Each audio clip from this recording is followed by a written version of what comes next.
নমস্কার বন্ধুরা, শিউলি রান্নাঘরে সবাইকে স্বাগত। আশা করব সবাই ভালো আছো। আজকে বানিয়ে নিচ্ছি রেডিমেড পিৎজা। ডোমেক্সের এই যে পিৎজাগুলো পাওয়া যায়,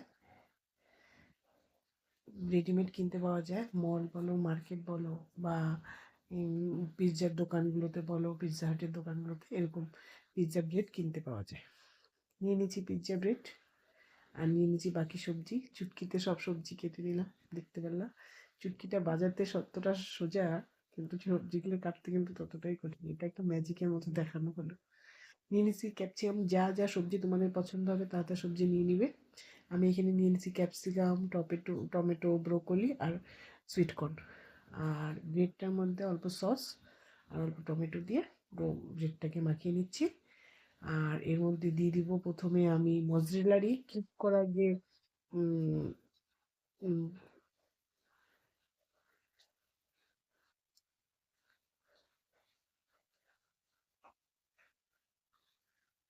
চিজ পাওয়া যায়, সেই চিজটাকে দিয়ে দিব।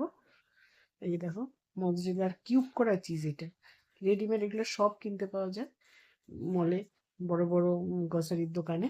তাই জন্য তোমরা ওইটাকে একটু বেশি করে দিয়ে দিলাম। তারপরে একটু একটু দিয়ে দিব চিলি ফ্লেক্স, আর সামান্য একটু লবণ দিব, যেটা আমি দেখাতে ভুলে গেছি তোমাদেরকে। একটু লবণ দিয়েছি। আর তারপরে এরকম করে ডেকোরেশন করে নিচ্ছি পিৎজাটার উপরে। তোমরা তোমাদের পছন্দ মতো ডেকোরেশন করে নেবে, তোমরা তোমাদের পছন্দ মতো সবজি দিবে, যেরকম সবজি তোমার, যা যা সবজি তোমাদের ভালো লাগে। ঠিক আছে, আমি এখানে এইসব সবজিগুলো দিয়ে দিচ্ছি। যদি এই রেসিপিটা তোমাদেরকে ভালো লেগে থাকে, আর না ভালো লাগলে থাকলেও লাইক, শেয়ার, কমেন্ট অবশ্যই করবে, এবং আমার পেজটাকে ফলো করে দিবে, যেন আমার রেসিপিগুলো যখনই আমি ছাড়বো তখনই যেন তোমরা দেখতে পাও। আর অবশ্যই সবাই ভালো থাকবে, সাবধানে থাকবে, সুস্থ থাকবে, এবং পুরো ভিডিওটা ফার্স্ট থেকে লাস্ট পর্যন্ত দেখো। একদম একটা ইজি রেসিপি, যেহেতু রেডিমেড তাই বানাতে খুব সোজা, আর বাচ্চাদের মন জয় করতেও সবচেয়ে সোজা। মাঝে মাঝে বাচ্চাদেরকেও বাড়িতে রেস্টুরেন্টের ফিল দেওয়ার জন্য এগুলো করতে হয়। আর দিয়ে দিচ্ছি উপর থেকে আর একটু মজরেলা। এটা একটু অন্য রকমের, কিউবের মতো না, এটা অন্য রকমের একটা চিজ। এটাকে আমি গ্রেট করে দিয়ে দিচ্ছি। তারপরে আমি একটা কড়াইয়ের মধ্যে স্ট্যান্ড বসিয়ে পিৎজাটাকে বসিয়ে দিলাম, এবং প্রথমে একটু হাই হিট দিয়েছি, তারপরে লো হিটে এটাকে কভার করে দিলাম। 5 থেকে 7 মিনিট রাখবো। কভারের ঢাকনাটা, ছিদ্রটাকে বন্ধ করে দিলাম। যখন দেখবে যে চিজগুলো গলে গলে যাচ্ছে, তখন ঢাকনাটা উঠিয়ে তার উপর দিয়ে আরেকটু কিউব করা যে মজরেলা চিজ আছে, আমি সেটাও দিয়ে দিই। অবশ্যই বন্ধুরা এটা একটা ট্রাই করবে। যারা ট্রাই করছো তারা তো করছো, আর যারা না করছো তারা অবশ্যই একবার ট্রাই করে বাচ্চাদেরকে দিবে। বাচ্চারা খুব খুশি হয়ে যাবে এটা পেয়ে।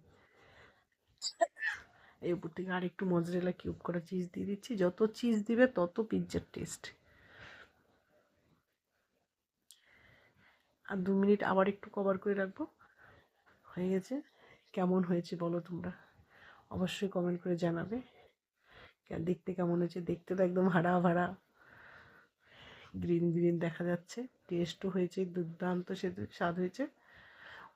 যেটা মার্কেটে আমরা পিৎজা হাট বা ডোমিনোসে গিয়ে খাই, সেটাতে একটু বেশি পিৎজা থাকে, আমাদের এটা একটু কম পিৎজা, সরি, চিজ বেশি থাকে। আমরা একটু চিজ কম হয়ে গেছে, আরও চিজ দিলে আরও বেশি টেস্ট হতো।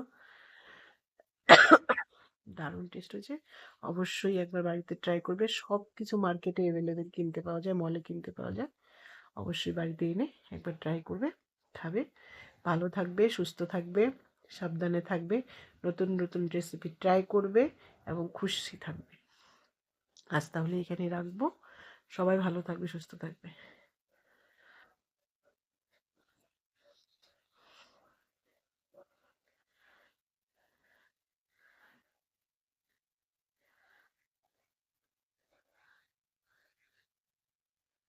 দেখো কি সুন্দর চিজ বানাচ্ছে।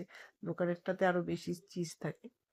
আর পিৎজাটা না একটু গরম গরমই খাওয়ার চেষ্টা করবে সবাই। ঠান্ডা হয়ে গেলে পিৎজার কোনো স্বাদ থাকে না, আর চিজগুলোও টাইট হয়ে যায়।